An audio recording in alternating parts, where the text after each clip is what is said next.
79ನೇ ವರ್ಷದ ಸ್ವಾತಂತ್ರ್ಯೋತ್ಸವದ ಹಾರ್ದಿಕ ಶುಭಾಶಯಗಳನ್ನು ತಿಳಿಸ್ತಾ, ರಾಮು ಅಂತಿದ್ದಂಗೆನೆ ಒಂದು ರೀತಿ ನಮ್ಮೆಲ್ಲರೂ ಕೂಡ ರಾಯಣ್ಣನೇ ನೆನಪಾಗುತ್ತೆ. ಪ್ರತಿ ವರ್ಷ ಈ ಒಂದು ಸಂಗೊಳ್ಳಿ ರಾಯಣ್ಣನ ಜನ್ಮದಿನದಂದು ನಮ್ಮೆಲ್ಲರೂ ಕೂಡ ಒಟ್ಟಿಗೆ ಸೇರಿಸ್ಕೊಂಡು ರಾಯಣ್ಣನ ಹುಟ್ಟುಹಬ್ಬ ಇರ್ಬೋದು, ಪ್ರತಿಯೊಂದು ಹಬ್ಬ ಹರಿದಿನಗಳಲ್ಲೂ ಕೂಡ ರಾಮೋರಷ್ಟೇ ನಮ್ಮೆಲ್ಲರಿಗೂ ಕೂಡ ಅಟ್ರಾಕ್ಟ್ ಮಾಡ್ಕೊಂತಾನೆ ಬರ್ತಾ ಇದ್ದಾರೆ. ವಿಶೇಷವಾಗಿ ಇವತ್ತು ಈ ಒಂದು ಸರ್ಕಲ್ಗೆ ಸಂಗೊಳ್ಳಿ ರಾಯಣ್ಣ ವೃತ್ತ ಆಗಬೇಕು ಅಂತ ಅನೇಕ ವರ್ಷಗಳ ಒಂದು ಹೋರಾಟ. ನಾನಿವತ್ತು ಯೋಗೇಶ್ ಅವರು ಇದ್ದಾರೆ,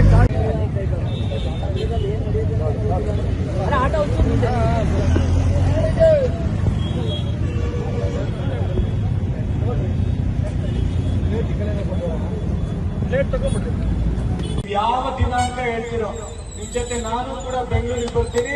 ಆ ಒಂದು ಮೈತ್ರಿ ಬಸವರಾಜ್ ಇರ್ಬೋದು, ಮುಖ್ಯಮಂತ್ರಿಗಳು ಯಾರೇ ಬಂದ್ರು ಕೂಡ ನಾನು ಕೂಡ ನಿಮ್ ಜೊತೆಗೆ ಬರ್ತೀನಿ. ನಿಮ್ಮ ಒಬ್ಬ ಸದಸ್ಯನಾಗಿ ನಿಮ್ಮ ಅಣ್ಣನ ತಮ್ಮ ರೂಪದ ನಾನು ಕೂಡ ಖಂಡಿತವಾಗಿರ್ತೀನಿ. ಮೊದಲನೇದಾಗಿ ಸ್ಯಾಂಕ್ಷನ್ ಮಾಡಿಸೋಣ.